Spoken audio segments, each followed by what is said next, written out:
Hello বন্ধুরা, আবার চলে এলাম আমার দিল্লি জার্নির নেক্সট ব্লগ নিয়ে তোমাদের কাছে। দেখতে দেখতে দিল্লিতে প্রায় 10 দিন হতে চলল। বেশ আছি, ভালো মন্দ খাচ্ছি। আজকে সকালে টিফিনটা একটু অন্যতম, রুটি, ছোলার ডাল আর রসগোল্লা। দেখতে দেখতে দিল্লিতে আমরা প্রায় 10-11 দিন কাটিয়ে দিলাম। যাওয়ার কোনো টিকিট পাচ্ছি না, আর ভালো লাগছে না। কবে যে বাড়ি যাবো জানি না, না ফ্লাইটের টিকিট না ট্রেনের টিকিট, কিচ্ছু পাওয়া যাচ্ছে না।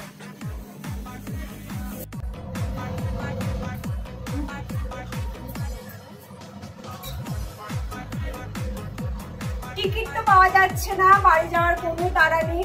জানি না আদৌ ফিরতে পারবো কিনা, কি আর করবো বলো। আমার ভাগনা এখানে বেশ বিভিন্ন টাইপের শরবত করে খাওয়ালো। আজকে একটা খাওয়ালো, মোটামুটি একটু ভালো লাগলো, খারাপ না। এটার নাম হচ্ছে রুয়াবজা।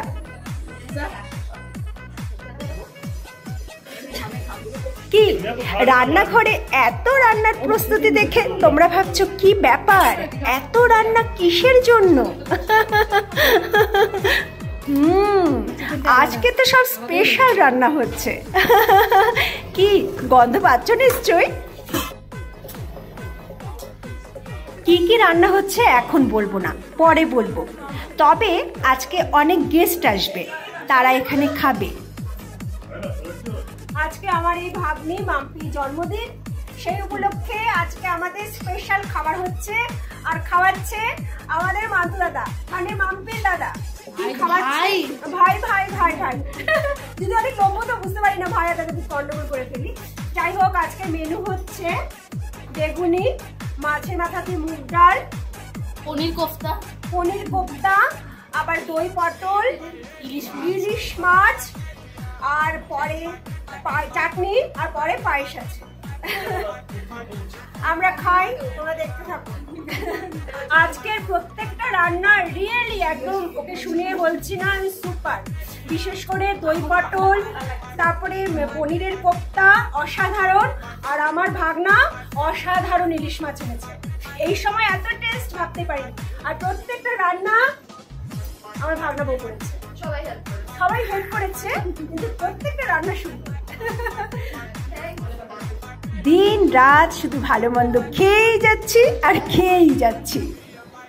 এই দেখো পায়রাকে প্যাক করা হচ্ছে। সন্ধে হয়ে গেছে, সমস্ত গেস্ট চলে গেছে, এখন আর ঘরে বসে থাকতে একদম ইচ্ছে করছে না। আমার ননদ বলছে ও একটা মন্দিরে যাবে। তা আমি, আমার ননদ, আমার ভাগ্নির মেয়ে আর এই পুচকুটাকে প্যাক করে নিয়ে আমরা বেরিয়ে পড়লাম ঘুরতে। আমরা পুজো দিয়ে এবার চলছি আবার মার্কেটে। কেনাকাটা যেন শেষই হচ্ছে না। অনেক কেনাকাটা করলাম, তারপর বাড়ির থেকে রওনা দিলাম। আমার আজকের ব্লগ তোমাদের কেমন লাগলো অবশ্যই বলো।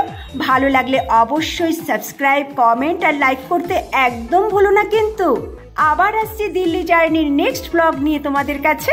টাটা।